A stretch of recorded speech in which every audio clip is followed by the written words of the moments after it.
네, 안녕하세요. 저는 여주시 장애인복지관의 영유아발달지원단 작업치료사 김형욱이라고 합니다. 안녕하세요. 저는 여주시 장애인복지관 영유아발달지원단 언어치료사 박민지입니다.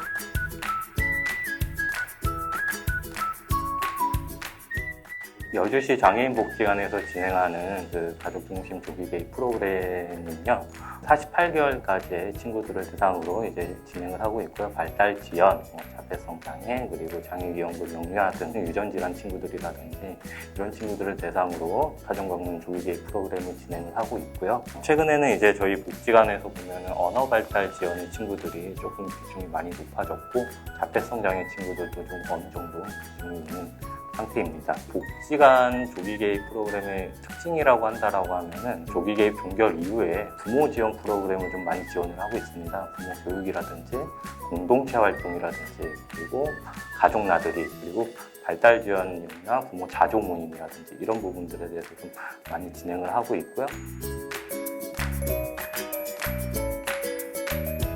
네, 저는 제가 현장에 처음 나갔을 때 만났던 가족이 기억에 남아요. 부모님 두 분 모두 정말 적극적이셔서 아이가 왜 이런 행동을 보이는지, 어떤 방식으로 접근해야 되는지, 제가 제시하는 가정 활동이 왜 필요로 하고 왜 중요한지 이런 질문을 정말 많이 하셨어요. 사실 그땐 제가 정말 완전한 새내기였거든요. 그래서 그 자리에서 바로 답변을 드리는 게 너무 어렵고 솔직히 좀 무섭기도 하더라고요. 휴가를 내고 피하고 싶다 이런 생각까지 들 정도였는데 현실적으로 그럴 수는 없잖아요. 그래서 그 상황을 피할 수는 없었고 제가 이 질문들에 주눅들지 않는 것 그 방법뿐이겠더라고요. 그래서 관련 책도 많이 찾아보고 발달 지원 관련 카페에서 부모님들이 고민하시는 글을 많이 읽었어요. 아이의 행동을 어떻게 바라봐야 하는지 또 부모님 어떤 마음인지 많이 이해하려고 노력했고요. 그러다 보니까 어느 순간 부모님과의 대화도 자연스러워지고 제가 드리는 정보들이나 제안들에 조금씩 신뢰를 얻기 시작한 것 같아요. 그 경험을 통해서 제가 배웠던 건 이 조기 개입은 아이만 보는 게 아니라 부모님과 저희의 전문가가 함께 이 길을 걸어야 한다는 점, 그런 점이었는데요. 지식만큼 중요한 게 부모님과의 관계, 그리고 저희가 부모님이 느끼는 불안감과 궁금함을 이해하고 받아들이는 거, 그게 정말 중요한 걸 깨닫게 되더라고요. 그 과정 덕분에 저는 치료뿐만 아니라 이 아이와 가족을 바라보는 관점에 대해 조금 더 이해한 것 같아요. 이런 경험이 조기 개입에서 제 기준점이 되기도 했었고요. 그때의 관계가 유지가 잘 되어서 지금까지도 연락도 주고받고 종종 저희 기관에도 놀러 오고 계십니다. 저는 그 24개월 정도 된 여자아이를 키우셨던 어머님이 좀 기억에 남는데, 이 어머님 같은 경우에는 되게 이제 실행력이랑 추진력이 정말 좋으셨던 분이었어요. 이 어머니 같은 경우에는 1년 6개월 정도 이제 조기 개입을 진행하고 종결을 하셨었는데, 이 1년 6개월이라는 기간 동안 가정 내에서 어떤 가정 활동이라든지 그리고 환경 수정이라든지 이런 부분들에 대해서 하나하나 말씀을 드리면 바로 반영을 하셔갖고 고쳐주시는, 그리고 아동에 대해서 정말 여러 가지 질문을 하시고 언어 발달에 대한 부분들, 그리고 이제 그 정보를 찾아보시는 능력까지 굉장히 좋으셨던 분인데, 1년 반 정도 하고 자연스럽게 종결을 했는데, 그 나중에 이제 이 어머님이 따로 말씀하시기를 아이에 대해서 굉장히 어렸을 때 24개월 된 친구들은 당장 이제 그 발달이 느리다라고 얘기를 들으셨을 때는 되게 여기저기 많이 찾아보시고 이제 많이 급하셨었는데, 지금 현재는 이제 조금 많이 안정이 되셔갖고 모든 치료나 이런 건 다 끊으시고 캠핑을 많이 다니신다라고 하더라고요. 어머님이 따로 얘기하셨던 게 아이와 어떻게 시간을 보내고 이제 관계를 맺어갈지에 대해서 이제 이런 자신감들이 생기다 보니까 자연스럽게 치료센터에 대해서는 이제 조금 생각을 덜 하게 되고 함께 일상을 만들어가는 게 가장 중요했다라고 얘기를 하셔서 가장 기억에 남았고.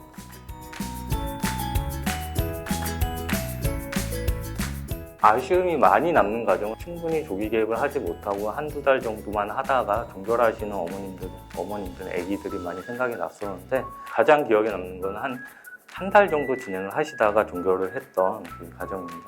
제가 이 한 달 정도 진행을 하면서 가정 방문의 중요성 그리고 이제 그 조기 개입의 중요성을 어머님의 어떤 역할을 해주셔야 되는 거에 대한 중요성을 충분히 설명을 하지 못했던 부분에 대해서 조금 아쉬움이 많이 남았고요. 초기 상담부터 이제 아이의 실제 생활 공간에서 부모가 직접 이제 상호작용을 해보고 그 장면 위에 코칭이 그 발달 코칭이 얹히는 경험이나 이런 걸 어머니께서 충분히 경험을 해보셨어야 되는 건데 이런 부분에 대한 경험을 성취감을 제가 드리지 못했던 부분들 이런 부분에 대해서 가장 기억이 남았고요. 가정방문 조기 개입이 이제 조금 느려 보일지 모르지만 오래가는 변화를 만들어간다라고 생각이 들었습니다. 또 제도나 뭐 현장의 언어로도 더 잘 풀어서 이야기를 해야겠다라는 생각도 많이 들었고요. 이런 경험들이 가정방문 조기 개입의 가치를 어떻게 설명하고 그리고 어떻게 사회에 설득해 나가야 되는지를 알게 된 좀 중요한 경험이었던 걸로 기억합니다.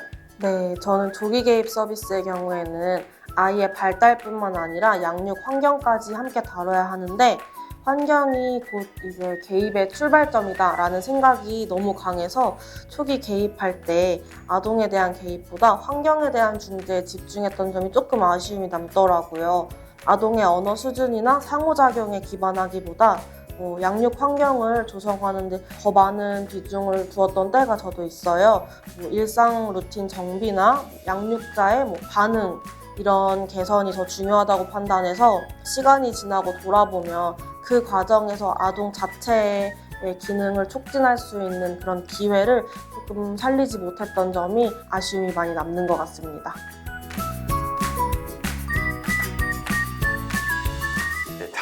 작업치료사로서 아이에 대해서 접근을 했을 때 운동 영역이라든지 놀이 영역이라든지 감각 영역이라든지 이런 부분의 세세한 기능들에 대해서 좀 집중을 많이 했었는데 언어치료 선생님이랑 같이 일을 하다 보니까 감각적으로 예민하다라고만 보던 행동들이 이제 제가 좀 다시 보게 됐고 예민하다라고만 보였던 행동들 중에서 이제 이 안에도 언어치료적으로 보면 요청하는 게 있을 수 있고 거절하는 게 있을 수 있고 그리고 도움을 요구하는 게 있을 수도 있었었는데 제가 이런 신호들에 대해서는 많이 생각을 못했던 것 같아요. 아이의 신호들에 대해서 좀 더 섬세하게 읽고 감각 조절과 의사표현을 한번 동시에 다루는 노력도 많이 해보는 경험이 되는 것 같습니다. 한 가지의 목표더라도 여러 영역에 포함되는 거 그런 걸 좀 느낀 것 같은데요. 하나의 목표가 원하는 것을 손으로 가리킨다 이런 목표가 있었어요. 근데 제가 그때 저희 과장님께 이거 언어치료에서만 해당하는 목표 아니에요? 이랬던 때가 저도 있어요. 그래서 그때 저희 과장님께서 설명해 주셨던 게 원하는 것을 선택도 해야 하고 손모양으로 표현도 해야 하고 결국 갖고 싶다고 표현도 해야 하는 거니 이건 우리는 전반적인 발달에서의 목표이다 라고 설명을 해주셨거든요. 이런 것처럼 한 가지 영역이 아니더라도 혹은 한 가지의 영역처럼 보일지라도 함께 해야 하는 점 그런 걸 좀 많이 느꼈던 것 같습니다.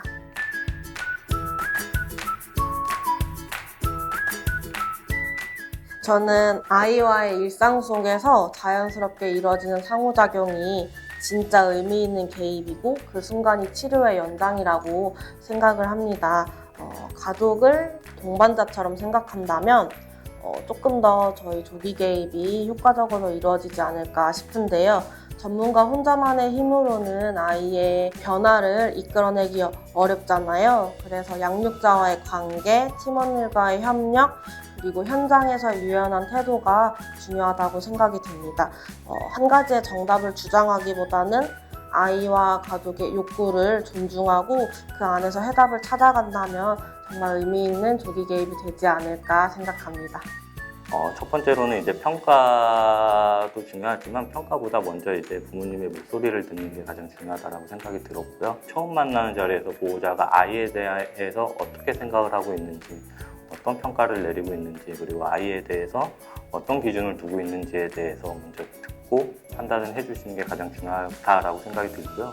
그리고 두 번째로는 이 조기 개입이란 영역 자체가 팀으로 움직이는 거기 때문에 개인의 전문성만 중요시하면 안 된다고 생각이 들었습니다. 세 번째는 이제 조기 개입을 진행하는 담당자, 나 자신의 속도 그리고 마음도 같이 돌봐야 된다라고 생각이 들었습니다. 이 조기 개입이라는 영역 자체가 그 타 치료 업무에 비해서는 약간 감정 소모가 좀 심한 업무라고 생각이 들었습니다. 저는. 때로는 이제 그 아동과 부모님들한테 내가 더 해줬어야 하는 뭐 죄책감이 들기도 쉽고요. 그럴수록 동료들과 경험과 감정을 나누고 스스로를 회복하는 시간이 좀 더 의도적으로 만드셔야 된다는 생각이 들었습니다. 조기개입 현장에 늘 들어오실 이제 많은 치료사 선생님들께서는 이게 두려움보다는 약간 이제 기대를 좀 많이 가지고 이 영역을 같이 선택해 주셨으면 좋겠고요. 저 역시 이제 현장에서 조금이라도 좀 먼저 걸어가 봤던 입장으로서 이제 함께 고민을 좀 많이 나눌 수 있는 동료가 되고 싶습니다. 이 서비스의 대상이 영유아다 보니 아이가 커오는 과정을 다 보게 되더라고요. 정말 일상 속에서 자연스럽게 보여지는 것들을 보면서 치료사로서 뿌듯함을 많이 느껴요. 그래서 다른 선생님들도 저희 영유아 가정방문 조기개입 서비스에 많은 관심 가져주시면 감사하겠습니다. 치료실이 아니고 가정으로 나오셔갖고 보호자분들과 같이 상호작용하고 상담을 하시다 보면 좀 더 개인의 역량이 쌓일 것 같고요. 소중한 경험이 될 것 같습니다.